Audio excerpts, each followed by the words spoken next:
La última hora del programa del profe Morales y la hora que esperé desde la medianoche para poder dialogar con Noel Alejandro Leal desde Venezuela en esta su hora. Noel, muy buenas madrugadas. Buenas madrugadas, Jenny, profe, y a todos los que nos acompañan hoy. Gracias por esta nueva oportunidad. En realidad, con esto del Mundial, las noticias han quedado un poco escondidas. Parece que lo único que importa es quién le gana a quién entra a octavos, quién pasa a los cuartos. Es como que el mundo se detuvo unos días. ¿No tenés esa sensación? Sí, pasa cada 4 años, es una gran realidad. El Mundial absorbe todo y se aprovechan muchas cosas de ocultar en ese tiempo o se aprovechan de hacer declaraciones grandilocuentes que simplemente no llegan al fondo, a donde debería llegar, a tener repercusión en la sociedad, porque la sociedad está imbuida en una fiesta que simplemente hace que muchos dejen todo a un lado. Vamos, hay que, nada más cada 4 años. Entonces, ahora cuando la FIFA proponga que van a ser cada 2, vamos a ver si la gente se controla un poquito con respecto. Salió una encuesta antes de que Argentina entrara a octavos de final en Twitter. Había dos opciones. Cristina presa, Argentina campeón. Adivina quién ganó con el 94%. Argentina campeón. No, Cristina presa. ¿En serio? En serio. Oye, es un motivo para alegría. Yo me quedé asombrada porque obviamente yo participé y puse Cristina presa. ¿Cómo tiene que ser? El 94% había pensado lo mismo. Eso es una maravilla, eso es casi que un despertar de la sociedad. Porque en 4 años podemos volver a ganar. Pero 4 años más de Cristina, no hay quien lo aguante. No hay quien lo aguante. Pero a mí lo que me gusta de estas charlas es que dialogamos. Vamos a hablar de otro diálogo. Diálogo. Vamos a hablar de los resultados del diálogo de París. Ajá. Bueno, entre lo más resaltante de los resultados del diálogo y de esta postura, vamos a mezclarlos todo, París, México, al final todo solo es una cosa. Como habíamos hablado, lo de París era para poder incorporar a Europa y habíamos especificado que Sánchez iba a meter la cuchara en esto. El canciller español ya fue claro en que hay que bajar las sanciones. Tan claro fue cuando lo dijo en nombre de Sánchez, por supuesto. Hoy Borrell ya dice en nombre de la Unión Europea que la Unión Europea bajará las sanciones para poder avanzar con respecto al diálogo. Pero si hay algún resultado interesante del resumen de toda esta etapa de la burla hacia Venezuela, es las declaraciones de Maduro con respecto al diálogo. Eso es en donde está quizá la sustancia más interesante de todo esto. Hay 2 puntos fundamentales en sus declaraciones. El primer punto es el asunto de las firmas.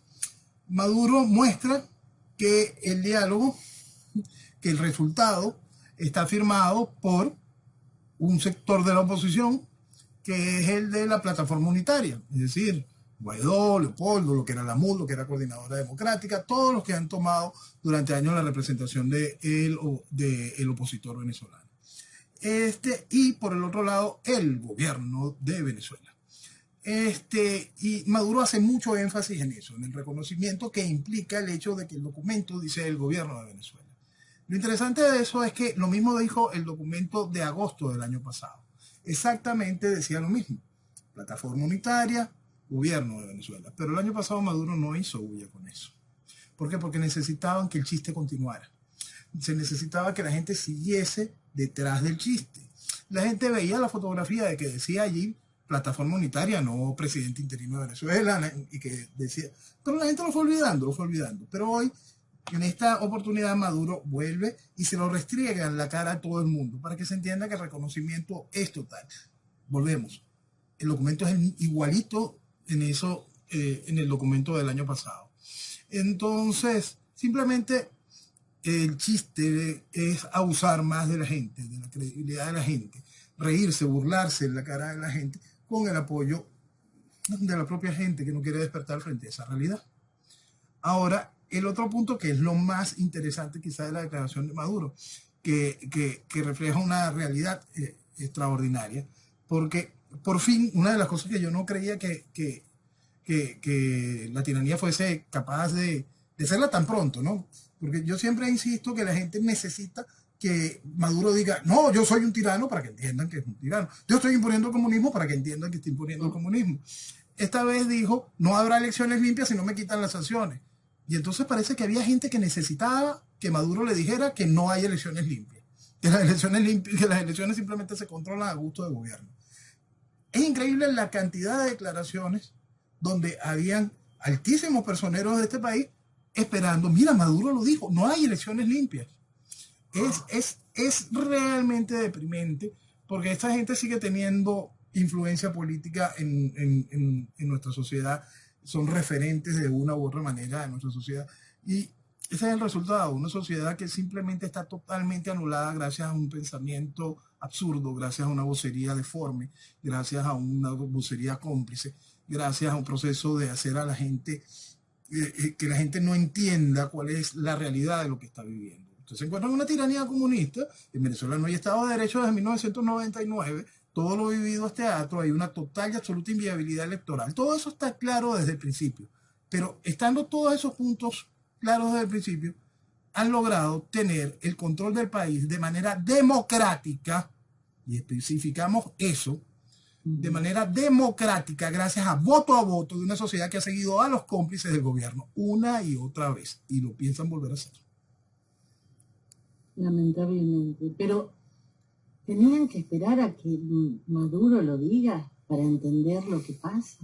No, y entonces Maduro lo dice y hay gente que no lo cree, no es imposible que controlen la elección, te lo dicen, entonces tú te le quedas mirando, ¿no? Sí, lo que tú digas, y inmediatamente te alejas porque mañana esa persona puede hacer algún tipo de estupidez mayor, pues, salpicarte o algo.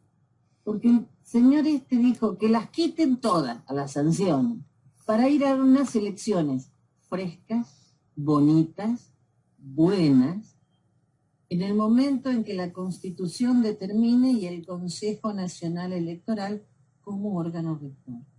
Sin duda. Porque viene otra parte del cuento, porque hay candidatos que montan a la gente en el cuento de las primarias y le dicen a la gente en el cuento de las primarias, no, si yo gano la primaria, las elecciones presidenciales no serán con este CNE. Aparte de que no tienes peso político para poder generar una transformación de eso, de la estructura del CNE, ¿qué demonios importa el CNE?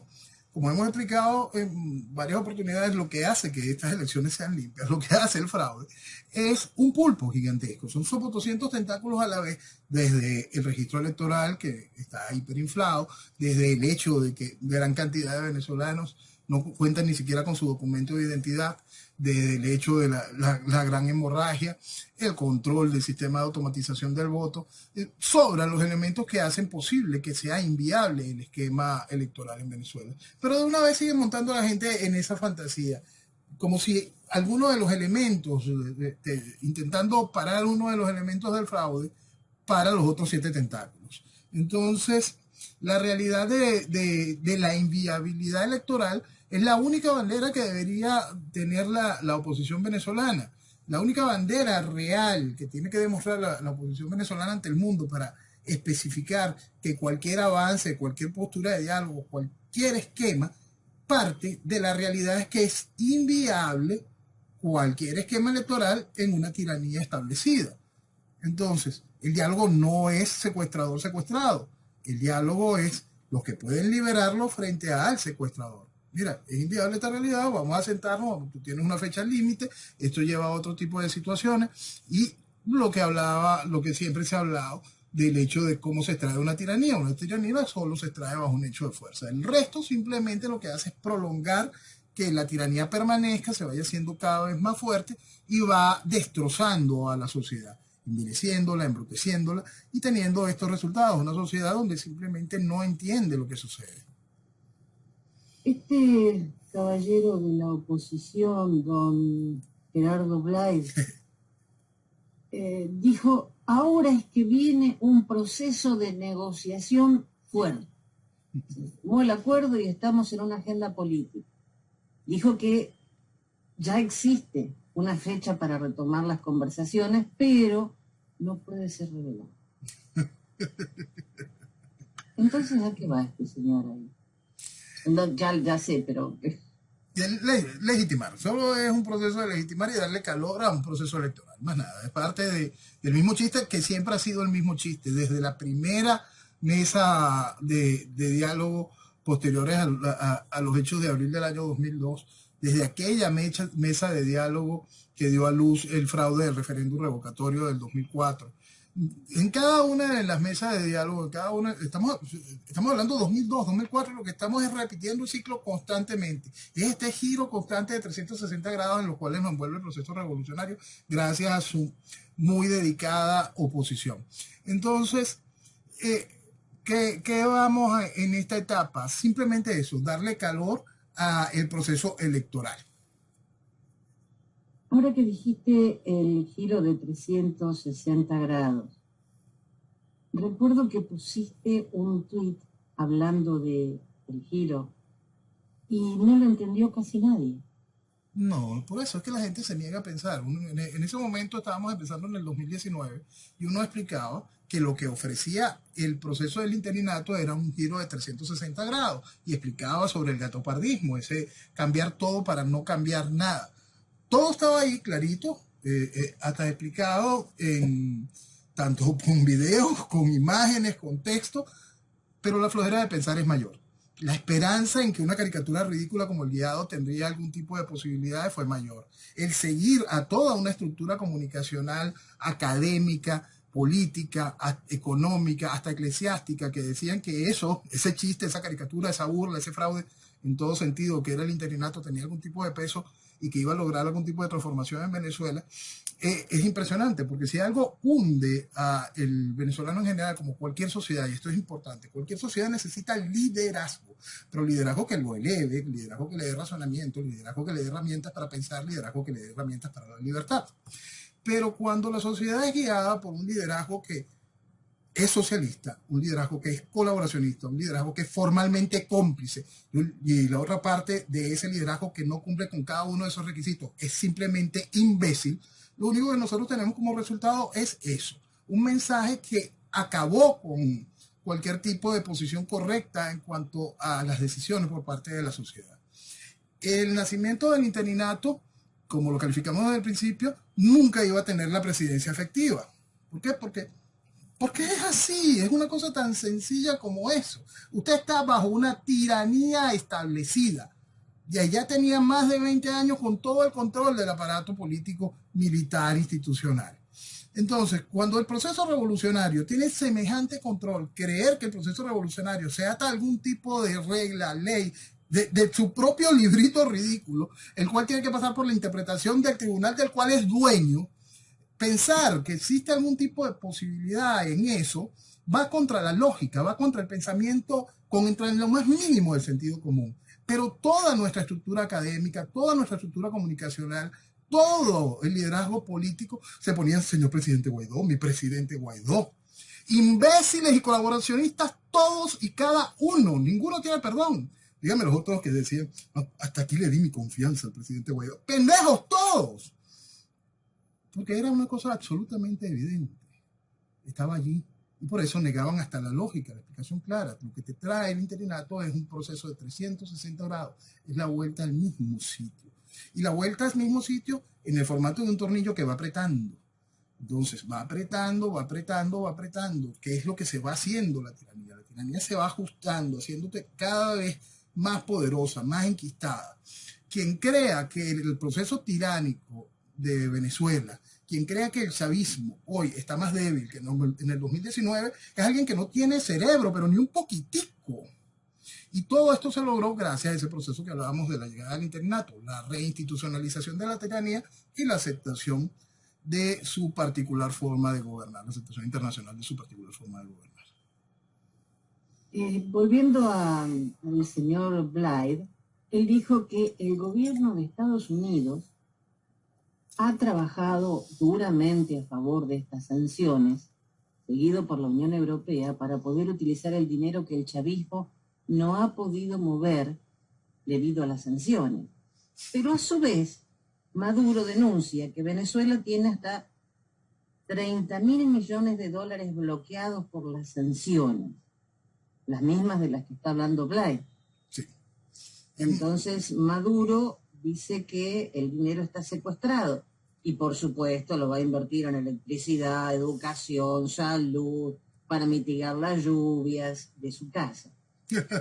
De su casa. Es importante colocar que esa fortuna increíble, esos 30.000 millones de dólares, si hoy se están disfrutando la fortuna que firmaron de alrededor de 2.700 millones de dólares, van hacia esa de 30.000 millones de dólares. Eso no representa ni el 10% de los ingresos que ha obtenido el chavismo durante todos estos años con los precios petroleros extraordinarios que se vivieron en la primera década del 2000.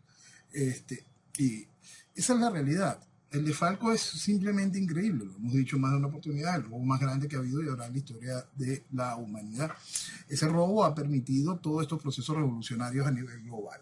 Entonces, ha sido una gran inversión revolucionaria destruir a Venezuela.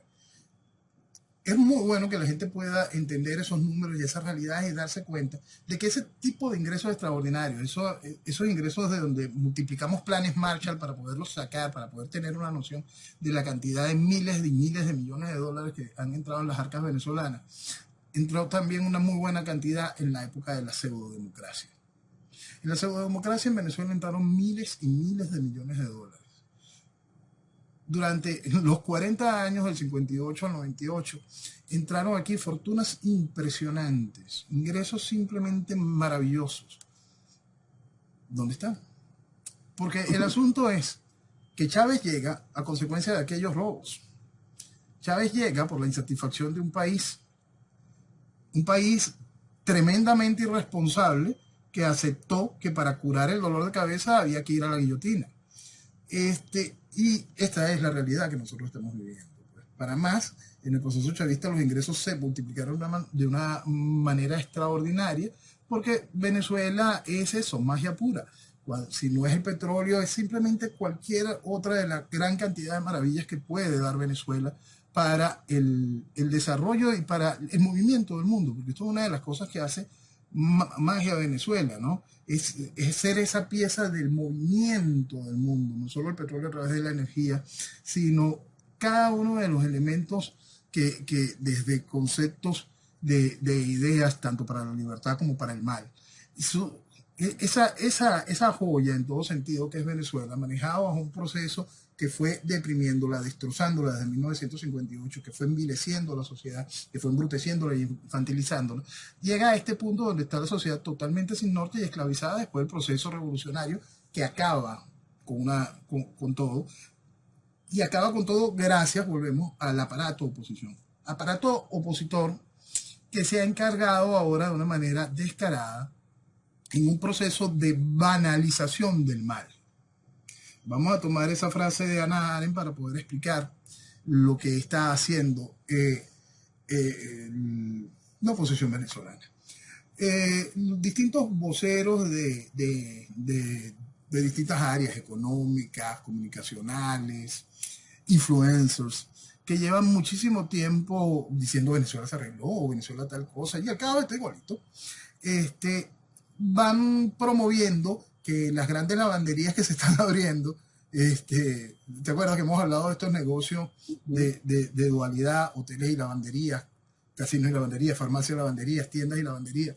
Cada uno de estos negocios que generan este espacio de lavado son reflejos de que las cosas están bien, de que, vale, mira, es una oportunidad.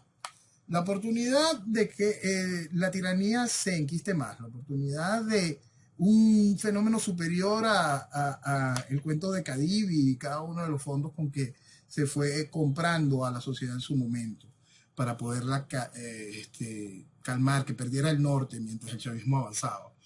Hoy ya simplemente es un proceso donde el envilecer al máximo, hacer que todo el mundo tenga que estar sometido y dependiente no solo de la oportunidad, sino dependiente de que se mantenga la tiranía, porque si hay justicia también van por tu cabeza, porque lo que has hecho es destrozar el país.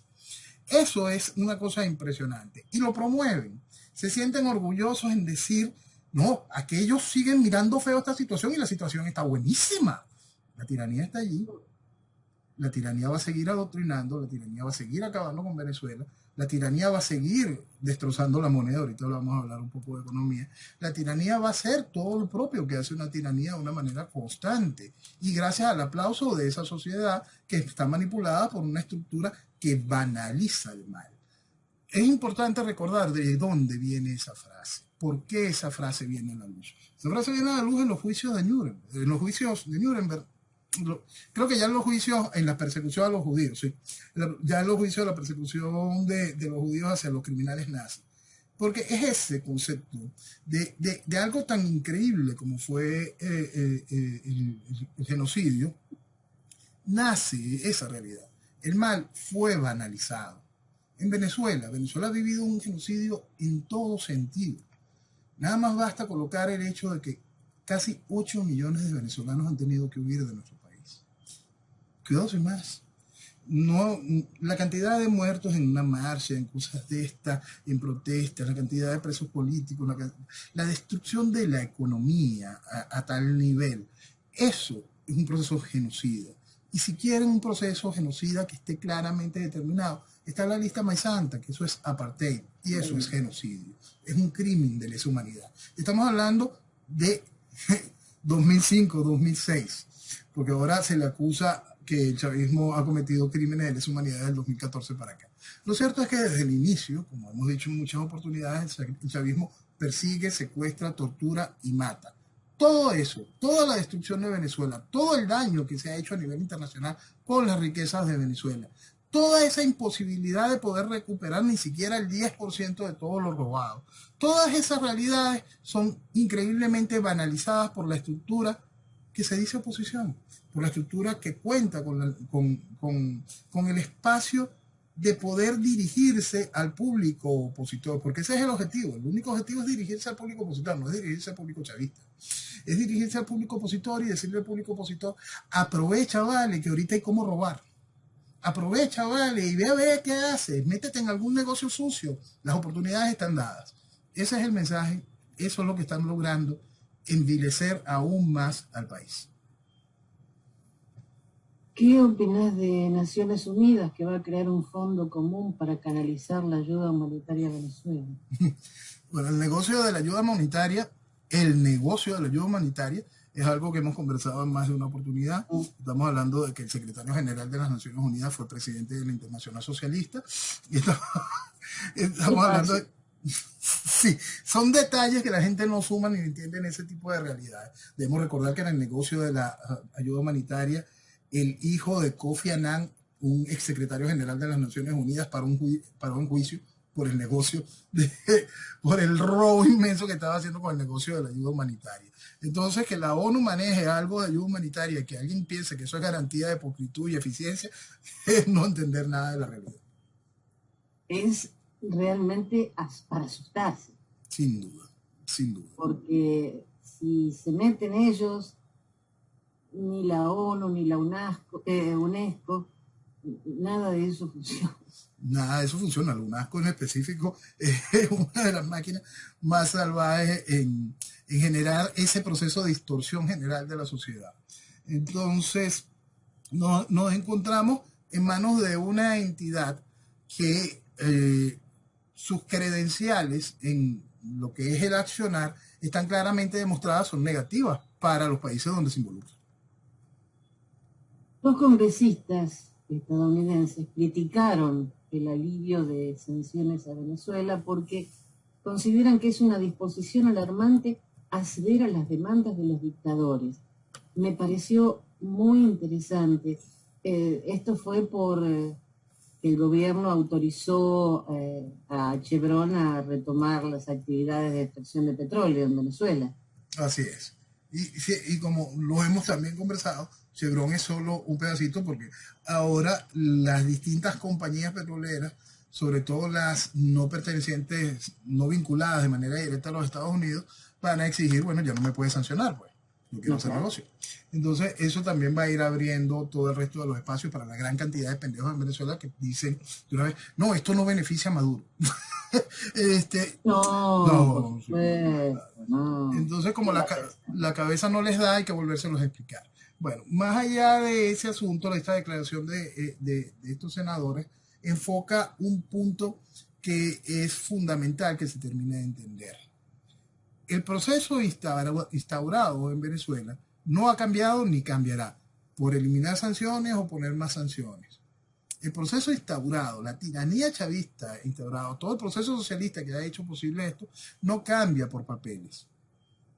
Usted viene y hace lo posible por ahogar el proceso, que eso es lo que hacen las sanciones. Pero, como explicamos siempre, las sanciones ahogan más, no matan. El hecho es que si no se extrae la tiranía, no va a haber cambio. ¿Qué pasa cuando se liberan las sanciones? Por supuesto, la tiranía puede respirar. Cuando respira, se siente cómoda, se hace mucho más fuerte.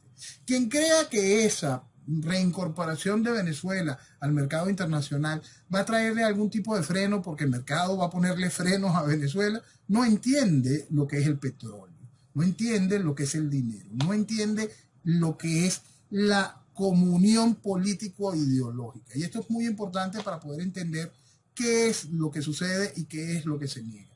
Hay que entender realidades como política, ideología, economía, para poder comprender qué se está viviendo. Y eso dentro del marco de la realidad geopolítica y los hechos puntuales como el actual que estamos en guerra. Entonces, si nosotros comprendemos que es un proceso ideológico, socialismo, y buscamos todos y cada uno de los países que están interconectados en esa realidad y vemos y determinamos la propuesta carnívora que es el Foro de San Pablo y determinamos, claro, la propuesta vegetariana que es la Internacional Socialista y vemos cómo cada una se van complementando en el accionar de Venezuela, podrán encontrar el hilo de la importancia de la definición ideológica del mismo. Ahora, negar que esta acción criminal generalizada, esta gran organización global del crimen, socialismo, no es política, es no entender la realidad tampoco. Vamos a un punto que demuestra cómo funciona todo esto. Nosotros nos encontramos que el chavismo fue desconocido por 60 países, y no cualquiera 60 países. Estamos hablando de los 60 países con mayor peso específico de los países del mundo. Pero 100 y pico de países no lo reconocieron. Y cuando usted lleva esto a la Asamblea de las Naciones Unidas, eso es mayoría. Porque allí en la Asamblea General de las Naciones Unidas cada uno representa un voto. Entonces, ¿cómo se logró eso? Eso es política, eso es ideología y eso es economía.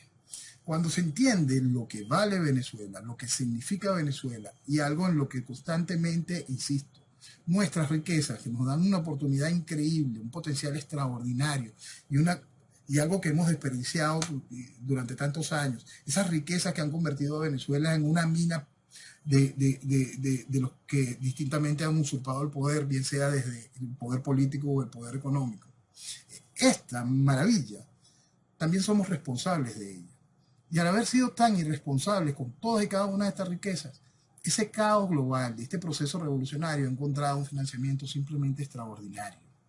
Esa irresponsabilidad que hemos tenido como venezolanos al permitir que el proceso revolucionario cuente con Venezuela como caja chica, el mundo lo está sufriendo. El mundo ha sido tan increíblemente irresponsable como para haber permitido eso, al avalar algo como el chavismo, que era evidente que lo que venía era ser caos. Cada una de las expresiones de Chávez durante cada una de su accionar iban en pro del caos.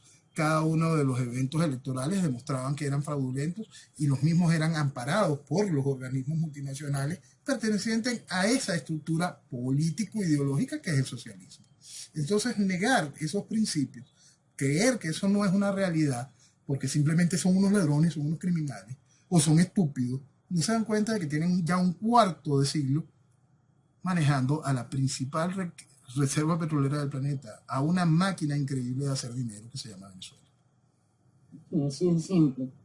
Me dejó bastante satisfecha escuchar que estos dos políticos dijeran que Estados Unidos no debería recompensar de forma preventiva a un régimen narcoterrorista que tiene un historial de utilizar negociaciones como táctica para retrasar acciones significativas. Es muy importante que alguien por fin hable del régimen narcoterrorista con todas las palabras. Es muy, muy, muy importante. Y es muy importante todas estas nuevas aceptaciones de las definiciones correctas. Estamos en esto hablando de narcoterrorismo de frente a lo que es una realidad en la cual el chavismo se involucró de manera formal, realidad escrita antes de la llegada del chavismo. Era lógico que cada una de estas situaciones se formularan. Estábamos hablando del Foro de Sao Paulo, el nacimiento del Foro de Sao Paulo, las organizaciones narcoterroristas pertenecientes al Foro de Sao Paulo, Chávez, candidato del Foro de Sao Paulo. Estaba ahí. Era absolutamente claro desde el principio.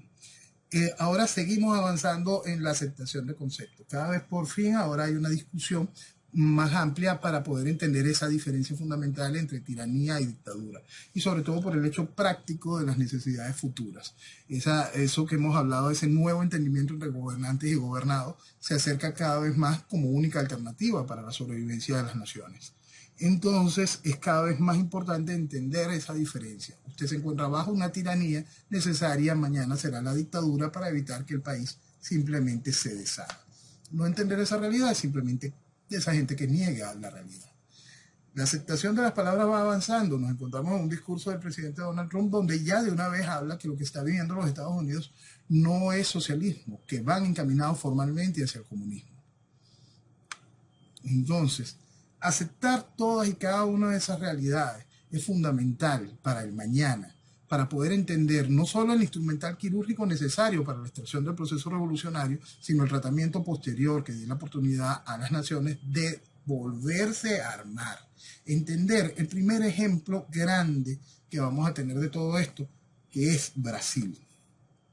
En Brasil, el presidente Jair Bolsonaro representa la institución electa por el pueblo en su momento, ya ha cumplido su periodo constitucional, se va a un proceso electoral de reelección y se hace evidente que hay un fraude electoral. La gente pregunta, pero si es el gobierno, ¿cómo es posible que haya un fraude electoral? ¿Por qué? Porque gracias a la democracia y al entendimiento del equilibrio de poderes existe un poder judicial y un eje parlamentario que logra un equilibrio de poderes. Ahora, el Poder Judicial no está trabajando en pro del desarrollo de la nación. El Poder Judicial fue tomado por el aparato revolucionario. El Poder Judicial controla, gracias a un proceso de la mano del Parlamento, con la elección del Tribunal Electoral, lo que en algunos países se conoce como la Fiscalía Electoral, lo que conocemos en Venezuela como el CNE. Eso genera la posibilidad de que ese Tribunal Electoral esté absolutamente en manos del proceso revolucionario. La realidad del fraude que vive Estados Unidos, que vive Brasil, es tan grande como el que vivió Venezuela. Son más o menos los mismos ejemplos, es más o menos la misma cochinada. La suerte que tiene Brasil es que la Fuerza Armada no está envilecida, la Fuerza Armada está consciente de lo que significa el proceso revolucionario. Vienen de un proceso más cerca cuando hubo que sacar a João Goulart del poder. Están muy conscientes de lo que significa el socialismo a máxima revolución. Están conscientes de que el socialismo a máxima revolución es Lula. Ellos pidieron, vamos a investigar esta realidad. Esa investigación ha sido negada por el Tribunal Electoral y ha sido hasta causa de burla por parte del Tribunal Supremo de Justicia brasileño. Eso ya marcó un corte definitivo en la relación Fuerzas Armadas, esa institución, el Tribunal Supremo. Con la aceptación de que el Congreso ahora es de la mayoría de Bolsonaro, la Fuerza Armada empieza a ver a Bolsonaro como legítimo ganador a pesar del fraude y a el Congreso que entra en ejercicio como soporte del gobierno de Bolsonaro.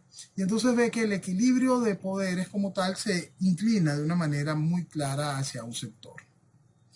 ¿Qué hará la Fuerza Armada frente al hecho de que aquel niega la investigación y que no se puede gobernar de una manera donde el equilibrio no es real? Lo que va a suceder en Brasil va a marcar un cambio en ese entendimiento de gobernantes gobernados. Lo que va a suceder en Brasil será denominado por el mundo como golpe de Estado. Lo que ha de suceder en Brasil será la instauración de un gobierno de fuerza que el mundo conocerá como dictadura. El hecho es que si en Brasil se hacen las cosas dentro del marco de la ley, buscando el futuro y el desarrollo de Brasil, se podrá ir en un periodo corto de ejercicio fáctico a un proceso electoral en un corto o mediano plazo. ¿Por qué? Porque el proceso del Ejecutivo no estaba tomado por el aparato revolucionario. En los países donde el aparato revolucionario tomó absolutamente todo, como en Venezuela, pretender que pueda haber un proceso dictatorial de corto tiempo simplemente también negar la realidad. Ahora, este proceso de entendimiento, de nuevo entendimiento gobernantes-gobernados, si se da, si en Brasil ocurre, todo esto vamos a teorizar sobre las realidades políticas, las necesidades y las oportunidades de lo que se está viviendo y el reflejo en cada uno de los países latinoamericanos.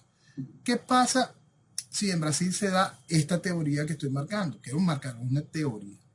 Si en Brasil se da este tipo de situación, hay que entender sus reflejos en Latinoamérica. ¿Qué va a pensar el ejército chileno, por ejemplo, o el ejército peruano? Que viven un proceso revolucionario donde tienen a un presidente que está abocado a la destrucción de la institucionalidad del país, o un presidente que está señalado formalmente como ladrón, con toda la estructura de su familia y toda la estructura del gobierno señalado como ladrón. En el caso del Perú, no hay ni un referente político de los expresidentes que no esté involucrado en un crimen, en un robo. Llevan 4 o 5 gobiernos que ninguno ha podido culminar, porque los mismos congresos lo disuelven, porque entran en impeachment o cualquier otra de las situaciones que hacen posible que salga el gobierno de manera democrática. Entonces, la inestabilidad peruana es una realidad. Y cuando vean que en Brasil su Fuerza Armada acomete una acción y la misma está respaldada por la población, ¿qué va a pasar en Chile cuando saben que el objetivo directo de Boric es acabar con la Fuerza Armada chilena? ¿Qué va a pasar allí? Entonces, eso contribuye a una teoría que hemos ido expresando aquí sobre cómo van cayendo las fichas de dominó cuando se colocan en este tipo de esquemas, ponen una detrás de la otra para que vayan cayendo como un mosaico. Bueno, las fichas pueden empezar a caer. ¿Cómo el aparato revolucionario va a quererlo detener y cómo frente a la realidad de cada uno de nuestros países pueden ser interpretadas esas situaciones? Y vamos a un punto muy delicado. El punto delicado es Colombia. El punto delicado es porque lamentablemente el aparato de la realidad colombiana, voy a decir un asunto que es muy, muy delicado, y con esto vuelvo, es una teoría. Si esos fichas de dominó comienzan a caer, Colombia puede entrar en un episodio de guerra civil. ¿Y qué sucede con Venezuela? ¿Venezuela entra en guerra civil? Sí. ¿Pero quién contra quién? ¿Es posible una guerra civil en Venezuela? No. Lo que pasa es que la guerra civil colombiana va a ser trasladada a Venezuela. Se va a pelear mucho en Venezuela.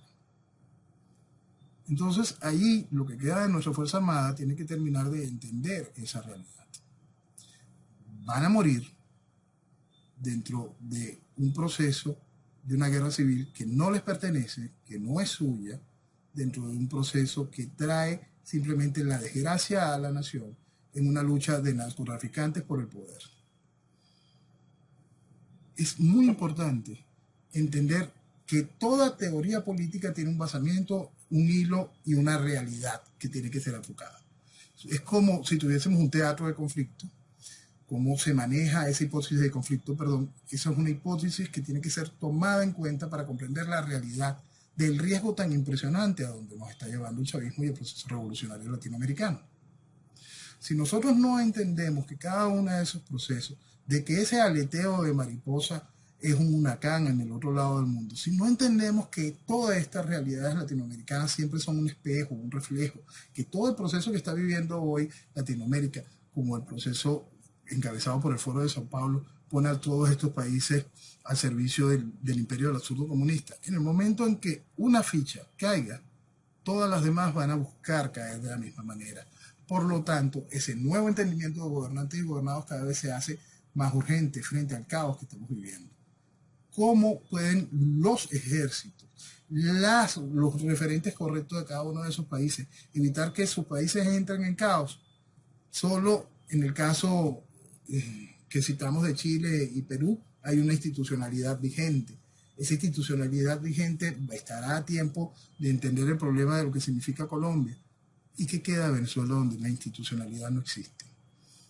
¿Qué queda de Venezuela donde simplemente la estructura del aparato tiránico comunista tiene el control de todo, absolutamente todo? Y para más cuenta con la banalización del mal protagonizada por la oposición. Todos tenemos que pensar que una hipótesis de conflicto como esa está allí. Tan fácil como fue una hipótesis de conflicto que expresaba yo hace más de un año, donde explicaba quién va a invadir primero, China, Taiwán o Rusia, Ucrania. Y la apuesta fue Ucrania, por supuesto. ¿Por qué es tan fácil expresar una hipótesis de conflicto de una manera correcta, recta? Porque la realidad está ahí, es evidente. Es bueno que entendamos el increíble riesgo al cual nos ha llevado el chavismo por la increíble irresponsabilidad del venezolano, dominado por una dirigencia increíblemente cómplice que simplemente quiere seguir manteniendo a la tiranía en el poder. Esta semana en la Deutsche Welle hizo un análisis muy interesante y el titular fue "El petróleo pone fin al aislamiento internacional de Venezuela", y explica que diarios importantes de la prensa en alemán hablaron de este tema. Hablan de Maduro. Dice que Venezuela durante 4 años había sido tratada como paria, pero ahora con el conflicto en Ucrania las cosas cambiaron. Y explican que tras las elecciones fraudulentas de 2018, el presidente Trump había aplicado duras sanciones al país más rico en petróleo. Pero desde la desaparición del petróleo ruso, Estados Unidos empezó a acercarse a Venezuela. Hicieron un muy buen análisis de todo esto. Y me extrañó porque nunca había visto que la Deutsche Welle hablara tan, por lo menos yo no lo había leído, tan profundamente de este tema. No, hay mucho material al respecto y es una realidad constante. Nosotros dijimos que cuando empezó el conflicto de la guerra, el conflicto de Rusia y Ucrania, venía a reivindicarse el combustible fósil. Explicamos de manera clara por qué se iba a reivindicar el combustible fósil frente al inmenso mar de pendejos que dicen que el petróleo ya no sirve y se acabó, que no entienden porque eso quedó muy debajito lo que sucedió en el Ártico con unos submarinos colocando unas banderas y una serie de situaciones, porque ahí hay petróleo.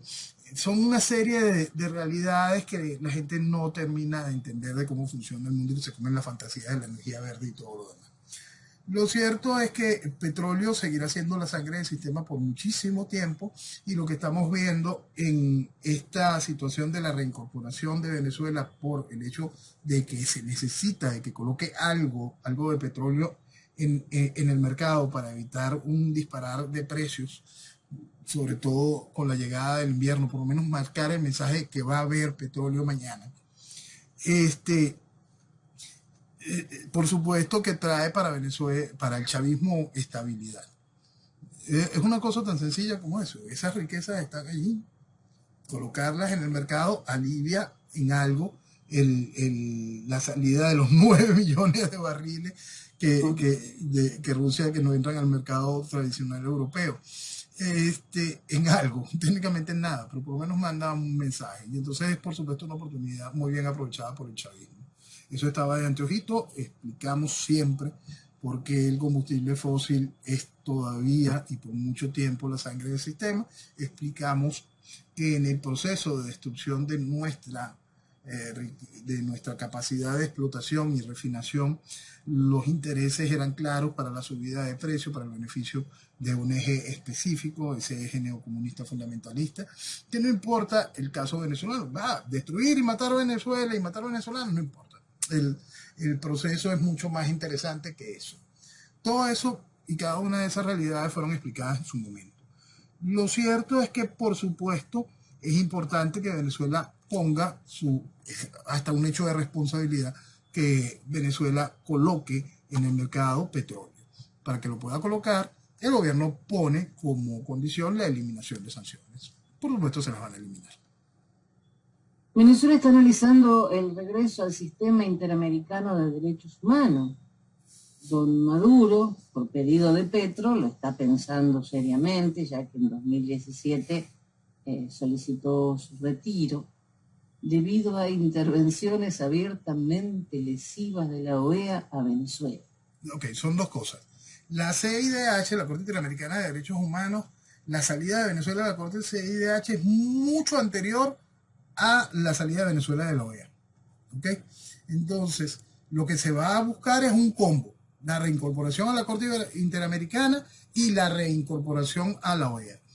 ¿Es viable que ese combo se dé? Ese combo se podrá dar después de que el CELAC y el UNASUR vuelvan a tener cuerpo específico. Esta vez no van a cometer el error, van a buscar que el CELAC y el UNASUR tengan cierto reconocimiento internacional más allá de los países conformados. Van a buscar de alguna manera que estos entes empiecen a firmar acuerdos directos con el Parlamento Europeo, que estos entes se sienten de tú a tú en un marco de negociación con los Estados Unidos, antes de ir a entrar en el combo de tomar de nuevo espacio dentro de la Corte Interamericana y dentro de la OEA. La jugada es inteligente para que Venezuela se le baje un poco más el volumen con respecto a las continuas y constantes violaciones de los derechos humanos. ¿Qué va a hacer la Corte Interamericana? Va a bajarle el volumen con la esperanza de que Venezuela acepte una carta de intención donde venga a reincorporarse. Con eso simplemente el gobierno podrá seguir matando y nadie dirá nada, pues, con toda la tranquilidad. Sí, te aclaro que esta noticia la saqué de Página 12, que es un periódico, un diario argentino totalmente de izquierda, pero de ultra. Que no me extrañó que se hicieran eco de esta noticia, avivando que, qué bueno, va a volver Venezuela. Sí, pero es un trabajo de poderle ir lavando la cara a lo que sucede. Lo que sucede es propio de un hecho de una tiranía comunista. No hay novedad al respecto. Y Argentina consolida su incremento de exportaciones hacia Venezuela. Obviamente. Claro. Argentina está con 40% de la población en el nivel de pobreza, un 10% en la indigencia, y las exportaciones obviamente deben ser colaboraciones. Sí, hay una gran realidad. Venezuela necesita de cualquier país que quiera venderle algo. ¿Por qué? Porque Venezuela no produce absolutamente nada. Nuestra planta industrial, que estaba a menos de una capacidad industrial parada de casi el 80%, en mucho ya es el 100%. Nosotros el chavismo nos trajo formalmente una economía de puertos cada vez más grande, y esa economía de puertos viene a matar totalmente la posibilidad de la generación de un proceso industrial real en Venezuela. Por lo tanto no produce nada, por lo tanto todo lo tienes que conseguir importado. Puedes importar todo en granel y aquí empacarlo y que diga hecho en Venezuela. Sí, eso ya tienen mucho tiempo haciéndolo. Eso es algo bastante normal. Hay un detalle que es bien importante para entender cómo juega, que quería hablarlo de la economía, para entender una de las últimas cochinadas que está haciendo el gobierno. Y también les va a sonar común a Argentina. Vuelve una serie de control de precios. Entonces, vuelve una serie de control de precios en Venezuela. Pero hay que ver el grado de sinceridad del gobierno al respecto. El chavismo saca una lista de una serie de productos a los cuales les pone un precio máximo de venta al público, y de una vez la lista va expresada en dólares. Ya, sí. Sí, hace menos de 3 meses Maduro estaba hablando sobre la fortaleza del Bolívar, de esta última edición de Bolívar, después de quitarle 14 ceros, 14, 16. esta última edición del Bolívar, estaba hablando, pero su propio ente de regulación de precios saca la regulación de precios a la calle, para que se entienda, expresada en dólares. Este, de una vez te van diciendo lo que viene es devaluación. De una vez te van diciendo lo que viene es una nueva y salvaje devaluación. Agárrense. Eso es impresionante. Pero mientras tanto, Venezuela se arregló, pasemos la página, juguemos con las nuevas reglas del juego. En Argentina también control de precios, pero cuando vas a buscar los precios, el producto no está. Sí, eso es una etapa que nosotros lo vivimos cuando el anterior control de precios. También, lamentablemente, explicamos cómo funciona esto cuando la tiranía permanece en el poder. Viene ahora la etapa de mayor dolor para el caso venezolano. ¿Por qué? Porque el producto está. El producto está. Pero simplemente la gente no lo puede comprar. Y entonces por eso el dolor se hace más grande. Antes, cuando la escasez del producto debido al control de precios hacía que el producto desapareciera, la gente buscaba con desesperación el producto, pero simplemente no lo encontraba, el producto no estaba. Pero cuando el producto está allí y simplemente no lo puedes comprar, porque ni con el control de precios llegas a poder acceder, porque el hecho es que tú sigues ganando en bolívares, pero el control de precios ya quedó en dólares, y tus bolívares cada vez son menos, valen menos en representación a ese dólar. Por supuesto, viene la parte más dolorosa. ¿Qué hago yo con estos papelitos de monopolio y no puedo comprar comida? Porque la comida va a estar allí y vas a tener el dinero en la mano, pero ese dinero simplemente no vale absolutamente nada. Eso sí que es duro.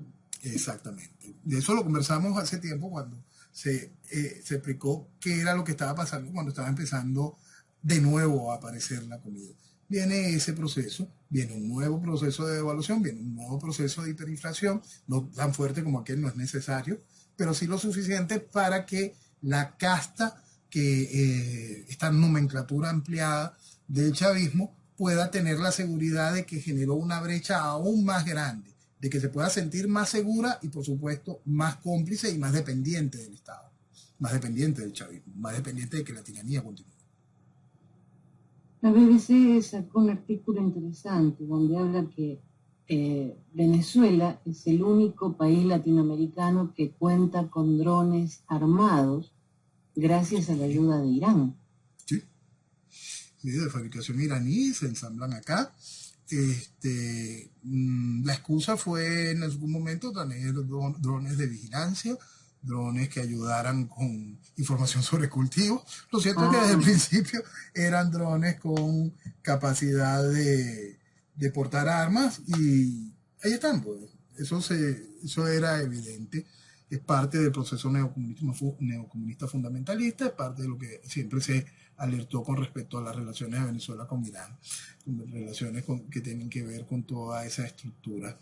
Cada vez que cuando aquí venía de visita Ahmadinejad, la gente lo que hacía era reírse y no entendía lo que se estaba haciendo detrás de esto. Por eso es que esas figuras son simplemente, la gente decía Ahmadinejad y Chávez, ninguno de los dos es un protagonista de la realidad, por eso es que es tan importante despersonalizar. Aquellas fotos sembraron esto. Ninguno de los dos son protagonistas del hoy. Claro que son protagonistas del hoy. Claro que, pero es que el protagonismo está en el fondo, en el hecho ideológico político de lo que significa ese proceso neocomunista fundamentalista. Esta unión de este increíble eje del mal. Yo creo que si te hubiesen escuchado, yo hace de 2014 más o menos que tengo el placer de comunicarme con vos, si te hubieran escuchado, ¿cuántos problemas se habrían evitado? Porque lo que nos has dicho desde ese momento hasta ahora, todo se cumplió. ¿Tú sabes qué es lo más triste? Hoy lo conversaba con un amigo. Lo que yo estoy diciendo lo vengo diciendo desde el inicio de esto. Yo técnicamente lo que hago es actualizar en base al panorama y a la realidad que se presenta en el momento. Pero la base, que es lo importante a comprender eso, el problema es ideológico. El colaboracionismo lo ha hecho posible. Es lo único que hace que podemos encontrar la forma, no solo del diagnóstico correcto, sino cuál es el mecanismo para poder volver a la libertad. Entonces, lo que yo digo hoy lo vengo diciendo desde el principio, porque esa realidad no cambia. Usted está en un proceso revolucionario. Por lo tanto, ese proceso de transformación viene a transformar su vida. No es que haya alternabilidad de gobierno, no. Yo vengo a cambiarlo, todo. Y todo para el mal. ¿Por qué? Porque es un proceso socialista. Tan sencillo como eso. El socialismo siempre mata. Noel, se nos terminó la hora. Gracias por tu tiempo y Dios mediante nos reencontramos el próximo domingo. Amén. Si Dios quiere, aquí estaremos. Señores, buenas noches, buenos días y que viva Venezuela. Viva Venezuela. Y nos reencontramos, Dios mediante, el próximo sábado a la medianoche con otro programa del Profe Morales por Actualidad Radio.